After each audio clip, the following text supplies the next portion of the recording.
दोस्तों वीडियो 5 में आपका स्वागत है। ज़्यादा देर ना करते हुए वीडियो को शुरू करते हैं। आपको मैंने डबल फॉल्ट शब्द तक करवा दिया था जो टेनिस खेल से होता है संबंधित, ठीक है ना। अब चलते हैं अंतर्राष्ट्रीय एटॉमिक एजेंसी का मुख्यालय वियना में है। संसार की सबसे बड़ी खाड़ी कौन सी है? तो मैस्को की खाड़ी है। चीन। प्राचीन भारत में नौसेना का सर्वप्रथम प्रयोग किसने किया था? तो चोल ने किया था। भारत का प्रत्येक नागरिक भ्रष्ट है, यह कथन किसने दिया था? तो लॉर्ड कॉर्नवालिस ने दिया था कि जो प्रत्येक नागरिक है वो हमारे भारत देश का भ्रष्ट है। ईस्ट इंडिया कंपनी 1600 में। द्वितीय सिख युद्ध किसके समय हुआ था? तो लॉर्ड डलहौजी के समय में हुआ था। पंचायती राज लोकतंत्र के किस सिद्धांत पर आधारित होती है? तो विकेंद्रीकरण के सिद्धांत पर। भारत संयुक्त राष्ट्र संघ का सदस्य कब बना है? तो जो राष्ट्र संघ का सदस्य बना है वो सन 1945 में बना है। हृदय रोग का मुख्य कारण क्या है? तो कोलेस्ट्रॉल बढ़ जाना। शीशे का सिक्के किसने चलवाए थे? शीशे के सिक्के किसने चलवाए थे? यहाँ पर जिक्का लिख दिया गया है जिससे सुर नहीं बनवाए। यहाँ पर ये लिखना चाहिए था कि शीशे के सिक्के किसने चलवाए थे, ठीक है ना। तो सतवाहन राजवंश ने चलवाए थे। कोई दिक्कत नहीं, थोड़ी बहुत मिसस्पेलिंग रहती है। बच्चा मनुष्य का पिता होता है, किसने कहा था? एक किसने कहा था कि बच्चा जो है मनुष्य का पिता होता है? यह किसने कहा था? ये कहा था वर्ड्सवर्थ ने। इलाहाबाद स्तंभ किसके द्वारा लिखे गए थे? तो समुद्रगुप्त के द्वारा। संविधान के संशोधन में राज्यसभा और लोकसभा में कितना हिस्सा होता है? तो बराबर का हिस्सा होता है, कोई दुआभाती नहीं होती है। दामोदर नदी घाटी की स्थापना 1948 ईस्वी में किस महाद्वीप में एक भी ज्वालामुखी नहीं है? अगर पूछा जाए, ये भी पूछा जा सकता है कि किस महाद्वीप में एक भी ज्वालामुखी नहीं है? तो ऑस्ट्रेलिया महाद्वीप में आप समझ सकते हैं कि एक भी ज्वालामुखी नहीं है वहाँ पर। भूमध्य सागर एवं लाल सागर को कौन सी दो नदियाँ जोड़ती हैं? ठीक है, वैसे तो सभी इम्पोर्टेंट है लेकिन ये कई बार पूछ गया है एग्जाम में तो बता रहा। वैसे सभी आपको याद करने हैं, उसमें कोई डिफ़िकल्टी नहीं होगी।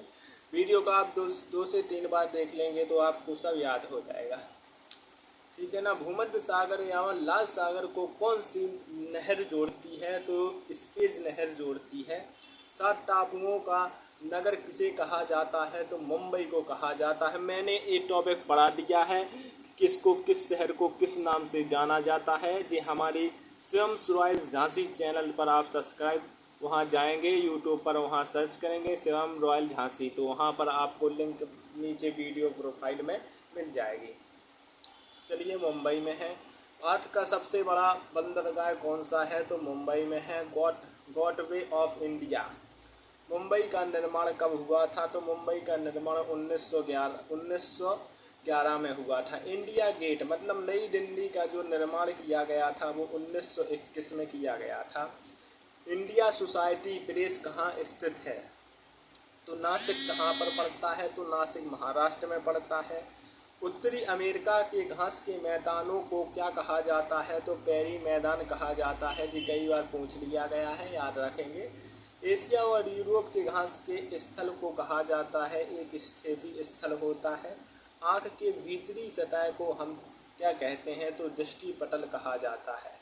विश्व की सबसे लंबी नदी कौन सी है? तो विश्व की सबसे लंबी नदी नील नदी है, ये तो सभी लोग जानते हैं। विश्व की सबसे लंबी नदी कौन सी है? तो विश्व की सबसे लंबी नदी, दूसरी नदी विश्व की है जो सबसे लंबी नदी।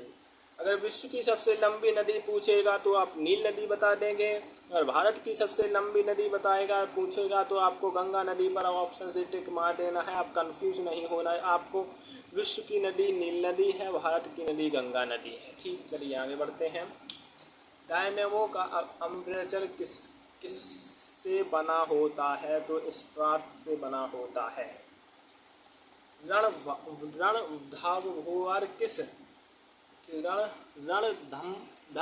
रणथंभौर जीव जंतु अभयारण्य कहाँ स्थित है? तो स्टेरेडियन बर्फ के लिए गलन का विशिष्ट ऊष्मा होता है तो 80 कैलोरी प्रति ग्राम ऊष्मा होता है। कर्क रेखा भारत के कितने राज्यों से होकर गुजरती है? तो कम से कम 8 राज्यों से होकर गुजरती है जी। 8 राज्य आपके सामने हैं।